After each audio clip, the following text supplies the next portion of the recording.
The first portion of the Bible, the Gospel of John, in a Tibetic language was translated by Moravian Church missionaries William Heyde, Edward Pagel, and Heinrich August Jäschke, and later Dr. August Francke. It was printed in 1862 at Kyelang, capital of Lahul in Kashmir. The whole New Testament was printed in 1885 in Ladakh. Another version was translated in 1903. So as not to have the problem of various dialectal differences, it was translated into classical Tibetan. But this was not understood by most people. Yoseb Gergen, aka Sonam Gergen, a Tibetan Christian, translated the entire Bible, complete in 1935. This version was translated into a dialect of Tibetan Gergen had accidentally stumbled across, and which was understandable by all Tibetans. It was finally published in 1948. This is known in India as the Tibetan OV Bible. Eliya Tsetan Phuntshog published a New Testament in 1970. There is currently a project going on to translate the Bible into the East Tibetan dialect, language and location. Recent research has shown there are approximately 50 Tibetan languages and over 200 varieties of Tibetan. Register. The complex task of translating the scriptures into the different varieties of Tibetan is made more difficult by the need to choose between different linguistic registers.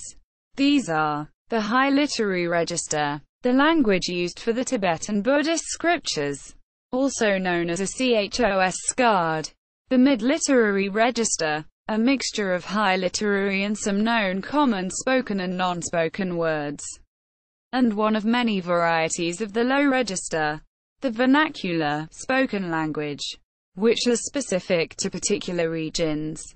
There are advantages and disadvantages of translating into each different register.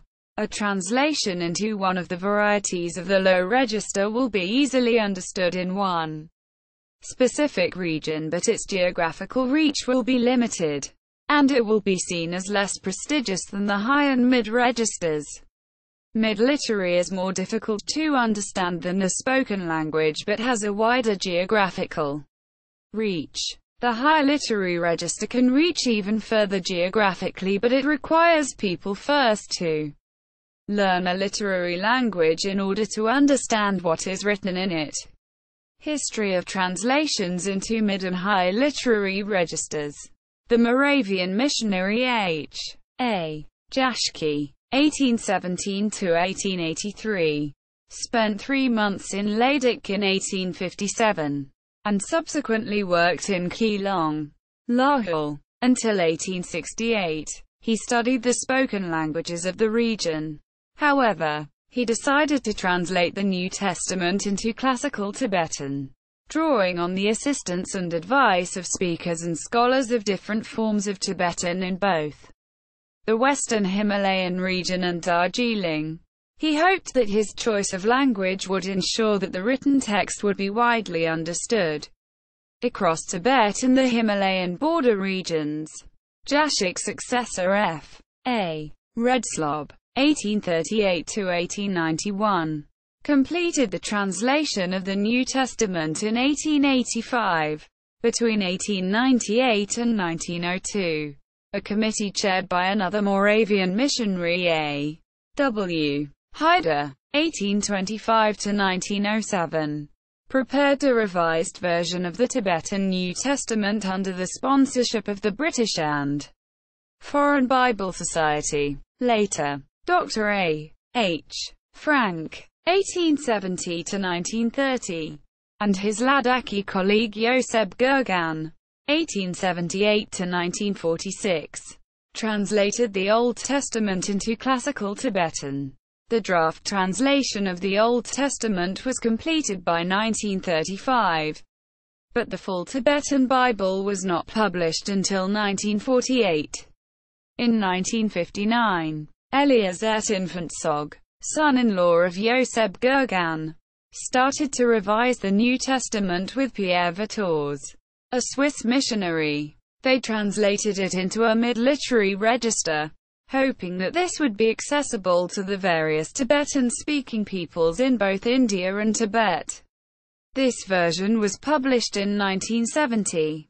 However, most of the Ladakhis who were not trained in the literary register found all these versions difficult to understand. Ladakhi. Ladakhi is a language spoken in India in regions bordering both China and Pakistan. Its neighboring languages are Puric, Balti, Zanskari, Nubra, and the more divergent Changthang. See map. All these languages are part of the Western Tibetan language grouping and quite distinct from the Central, Amdo and Khams Tibetan spoken varieties. Alongside his main Tibetan translation work, Jäschke translated the Harmony of the Gospels, a selection of texts used by the Moravian Church in Easter week, into vernacular Ladakhi. He noticed that the Ladakhi Christians were more attentive when listening to the harmony than they were when they heard texts written in the high register of classical Tibetan. Like Jäschke, Francke put his main efforts into Bible translation into literary Tibetan. However, he also emphasized the need to translate at least some portions of the Bible into the spoken languages of the region. In 1907, he printed a revised version of Jäschke's Harmony. He also prepared a Ladakhi Life of Christ. And in 1908, he published a Ladakhi version of Mark's Gospel. Yoseb Gergen produced a revised version of the Ladakhi St. Mark, and this was published at Lahore in 1919. These early vernacular translations adapted the classical literary spelling system rather than using a phonetic transcription of spoken Ladakhi.